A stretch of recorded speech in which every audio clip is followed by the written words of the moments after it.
Hello everyone. तो क्या हाल चाल हैं आप सभी के। उम्मीद करते हैं सब अच्छे से होंगे और आप लोग आपका एग्ज़ाम है उसका तैयारी भी आप लोग अच्छे से कर लिए होंगे। तो आज आपका एग्ज़ाम है हिंदी का। तो इसके लिए रिवीजन के लिए हम लोग 30 MCQ क्वेश्चन यहाँ पे लाए हुए हैं। ठीक है, जो आपके लिए इम्पॉर्टेंट रहेगा। एक बार इसको देख के जरूर जाइएगा ताकि आपके एग्ज़ाम में अगर ये क्वेश्चन पूछे तो आप लोगों को छूटे नहीं, है ना। यहाँ पे हम लोग बहुत ही इम्पोर्टेंट क्वेश्चन डिस्कस करेंगे जो आपके एग्ज़ाम में आने का बहुत ज़्यादा पॉसिबिलिटीज है कि आपके एग्ज़ाम में ये सारे क्वेश्चन आपको देखने को मिल सकते हैं। ठीक है, तो करते हैं वीडियो का शुरुआत। उससे पहले कहना चाहेंगे कि अगर आप हमारे चैनल पर नए हैं चैनल को सब्सक्राइब कर लीजिएगा, वीडियो को लाइक भी कर दीजिएगा। चलिए चलते हैं क्वेश्चन पे। यहाँ पे पहला क्या है कि पहले गद्यांश को हम लोग को ध्यानपूर्वक पढ़ना है, फिर उसका हम लोग को आंसर देना है। यहाँ पे है सदाचारी व्यक्ति अपने काम से बड़े बनते हैं, दुराचारी व्यक्ति दूसरों के काम में बाधा उत्पन्न करके बड़कपन बटोरना चाहते हैं, लेकिन एक ना एक दिन उनकी कलाई खुल जाती है। उनके अनुचित कार्य उनको कहीं ना कहीं छोड़ते इतना होने पर भी वे बेशरम होकर अच्छे लोगों की बुराई करने में अपना समय बर्बाद करते रहते हैं। किसी की प्रशंसा सुनना उनके कानों को अच्छा नहीं लगता। इतने ही परिश्रम से यदि वह अच्छे कार्य करें तो वह भी अच्छे आदमी बन सकते हैं, सम्मान पा सकते हैं, परंतु वह अपनी आदत से मजबूर हैं। उनके मन की कुटिलता उन्हें अच्छे काम करने से रोकती है। सदाचारी व्यक्ति अच्छे काम करके चैन की नींद सोता है और सुखी रहता है। दुराचारी व्यक्ति बुरे काम करके अपना सुख चैन नष्ट करता है, अपने मन को बीमार करता है। मन की बीमारी कुछ दिनों में शरीर की भी बीमारी बन जाती है। ठीक है, चलिए इस पर देखिए सवाल क्या कह रहा है।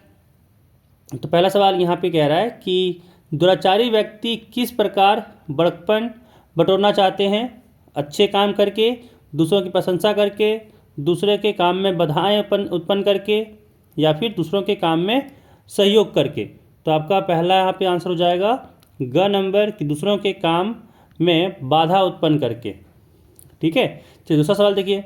कह रहा दुराचारी व्यक्तियों के कानों को अच्छा नहीं लगता बुरा काम करना, किसी की प्रशंसा सुनना, संगीत सुनना, या फिर किसी के घर जाना। तो इसका आंसर आपका ख हो जाएगा, किसी की प्रशंसा सुनना। ठीक है, ये अच्छा नहीं लगता है दुराचारी व्यक्तियों को। अगला सवाल यहाँ पे है, दुराचारी व्यक्ति अच्छे काम नहीं कर सकते क्योंकि। सही कथन से वाक्य पूरा कीजिए, है ना। और यहाँ पे ऑप्शन क्या है कि मन की कुटिलता उन्हें अच्छे काम करने से रोकती है, उन्हें लोग कुछ करने नहीं देते हैं, या वह किसी का साथ नहीं देते हैं, या वह सबको सम्मान देते हैं, है ना। तो इसका आंसर आपका क हो जाएगा कि मन की कुटिलता उन्हें अच्छे काम करने से रोकती है। अगला सवाल देखिए, कह रहा है मन की बीमारी कुछ दिनों में किसी बीमारी बन जाती है, किसकी बीमारी बन जाती है ना। तो ये हो जाएगा ऑप्शन घ नंबर शरीर की। तो मन की बीमारी जो है वो शरीर की बीमारी कुछ दिन बन जाता है कुछ दिनों बाद। अगला सवाल कह रहा है कि कलाई खुलना मुहावरे का अर्थ है कलाई उतरना, असलियत का पता चलना, भेद प्रकट ना करना, या चमकना। तो इसका आंसर आपका हो जाएगा ऑप्शन ख, असलियत का पता चलना।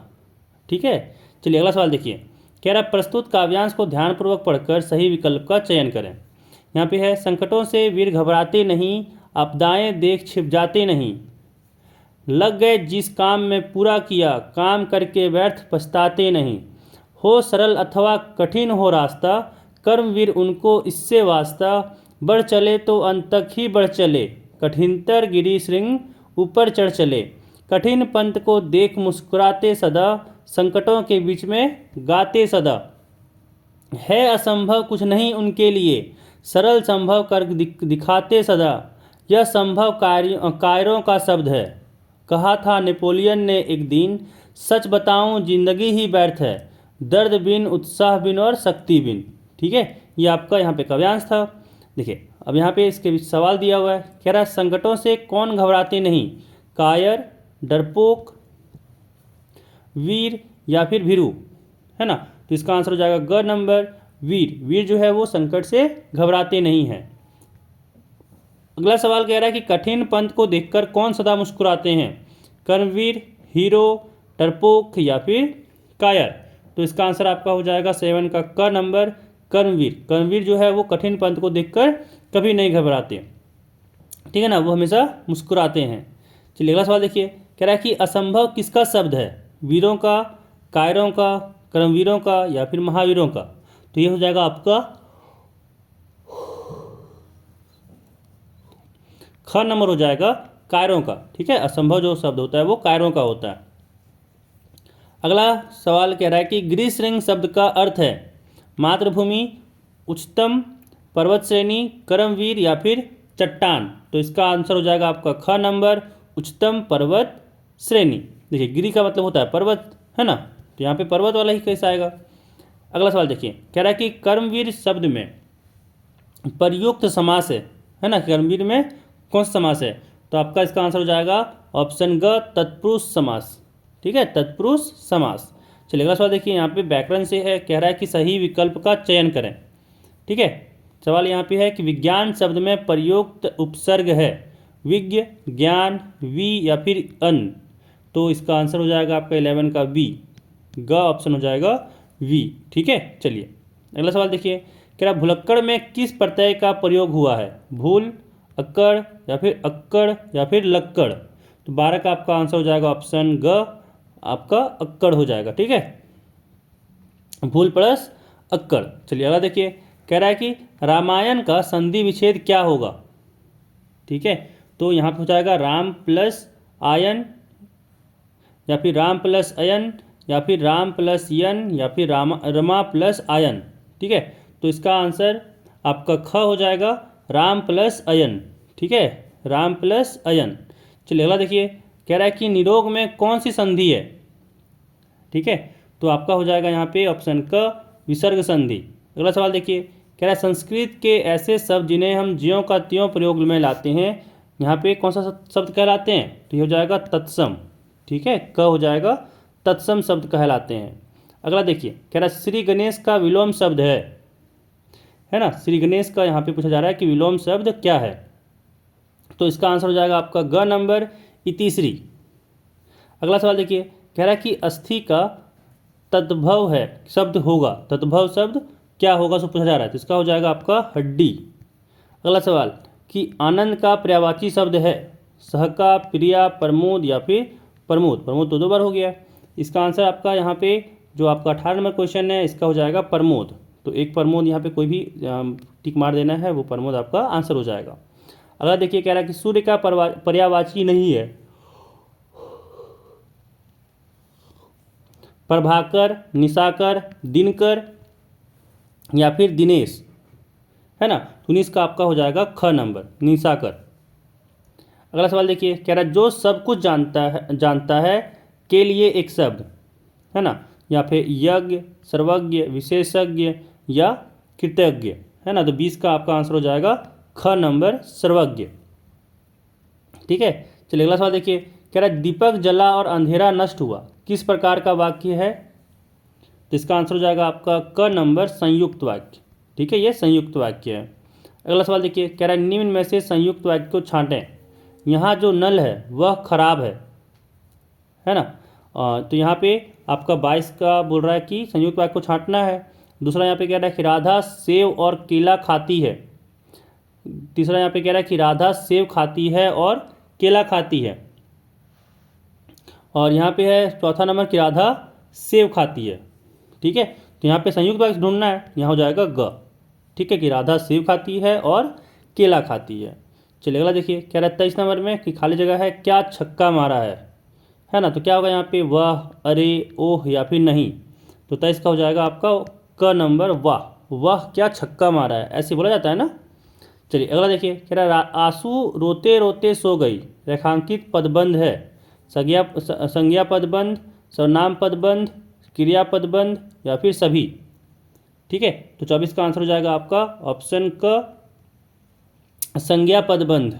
ठीक है, चलिए अगला देखिए, यहाँ पे कह रहा है कि पठित गद्यांश एवं काव्यांश, कह रहा है निम्नलिखित गद्यांश को ध्यानपूर्वक पढ़कर सही विकल्प का चयन करें। आज ना तंतारा है ना वामिरो, परंतु उनकी यह प्रेम कथा घर घर में सुनाई जाती है ना, और निकोबारियों का मानना है कि तंतारा की तलवार से कार निकोबार के जो टुकड़े हुए उसमें दूसरा भाग लिटिल अंडमान जो कार निकोबार से 96 किलोमीटर दूर स्थित है। निकोबारी लोग इस घटना के बाद दूसरे गांव में भी आपसी वैवाहिक संबंध बनाने लगे। तंतारा वामीरों की बलिदानी मृत्यु शायद इसी दुखद परिणाम के लिए थी। ठीक है, अब इस पर सवाल यहाँ पे बना। तो पहला सवाल यहाँ पे बना कि लीलाधर मंडलाई द्वारा रचित पाठ का नाम क्या है। ठीक है, तो यहाँ पे इसका आंसर हो जाएगा आपका ऑप्शन ग, तंतारा वामीरो कथा। अगला सवाल यहाँ पे कह रहा है कि तंतारा की तलवार से कार निकोबार के कितने टुकड़े हुए। तो इसका आंसर हो जाएगा आपका ख, 2 टुकड़े हुए। ठीक है, यहाँ पे इसका आंसर ख हो जाएगा। चलिए अगला सवाल देखिए। अगला सवाल यहाँ पे कह रहा है कि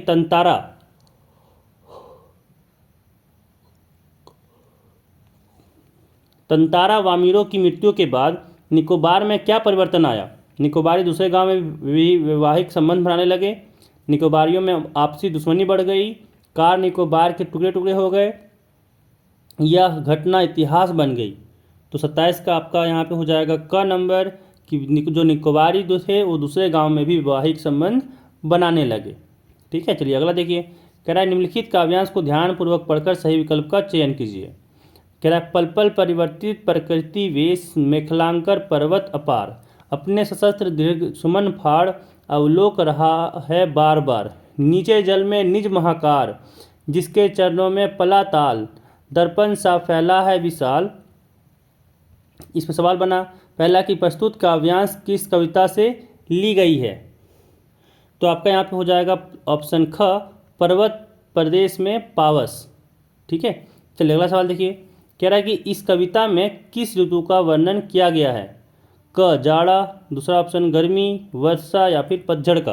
तो इसका आंसर हो जाएगा आपका ग नंबर, वर्षा। ठीक है, चलिए अगला सवाल देखिए। कह रहा है कि सहस्त्र दीर्घ सुमन से कवि का क्या आशय है। तो इसका आंसर हो जाएगा आपका ऑप्शन क, लाखों पुष्प रूपी आंखें। ठीक है, यहाँ पे ऑप्शन क हो जाएगा।